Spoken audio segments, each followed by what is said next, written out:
ভালো আছেন আপনারা? এই কেমন আছেন আপনারা? তো আমাকে ভোট দিয়েছেন। ভোট দিছে মানে যে খানাটা খাচ্ছি আমার জন্য এটা ভাবে সৎ ব্যক্তি হিসাবে শুনেন, মুরব্বীরা আমারে ভোট দেয় কত দৌড়ান গেছি আমারে ভোট দিছে মহিলারা।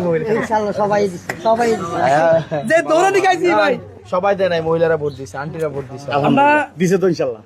ওইখানে 2 নং ওয়ার্ডে আমি ক্যান্ডিডেট ছিলাম, আমরা জন্য বহুত খাচ্ছি। আর আন্টি আমি সময় নষ্ট করবো না, আপনি একটা দোকান দেওয়ার কথা ছিল না? আপনি 1.5 লাখ টাকা করে একটা দোকান দিতে পারবেন না? মানে আপাতত শুরু করেন, তাহলে হচ্ছে আমি আপনারে মার্চের 1 তারিখে আমি 1.5 লাখ টাকা পাঠিয়ে দিচ্ছি।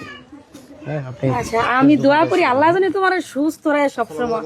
আর আমরা আমার দোয়া ওই আমি আমরার একদিন জন্য আমরা কইছিলাম মনে মনে কাঁদছি কি কমু যে আপনার আমি পেছনে কতগুলো একদিন লোক লাগছে। কইছিলাম যে আমার পুতে মরার 3-4 দিন পরে হাসপাতালে আমার কাছে আইছে, হাসপাতালে আমার 7 দিন। আপনারা থাকলে আমার তো এই রে আর কি সব গুন্ডার এক লোক হয়েছিল না আমার বিরুদ্ধে, লাভ হয়েছে বলুন। আমরা বিরুদ্ধে হয়েছে, আমরা তো গভর্নমেন্ট পুরো টাকা পাচ্ছি সারা দিন একটা দাঁড়ায় ছিলাম ভোট কেন্দ্রে। আর এই 2 নং ওয়ার্ডটা এমন কোনো গণ নাই যে আমি গেছি না। সমস্যা নাই আন্টি। ওই একজন ভাই, মানে আমাদের একজন ভাই, বড় ভাই, তো উনি হচ্ছে টাকাটা আমাকে দিছে, বলছে তুমি তোমার করে দিও। তা আমি হচ্ছে মার্চের 1 তারিখের মধ্যে আপনাকে টাকাটা পাঠিয়ে দেবো আমাদের পোলাপাইন দিয়ে। আপনি এখানে আপাতত একটা দোকান শুরু করেন আর কি, এরপর আস্তে আস্তে আমি আমার জায়গা থেকে দিব।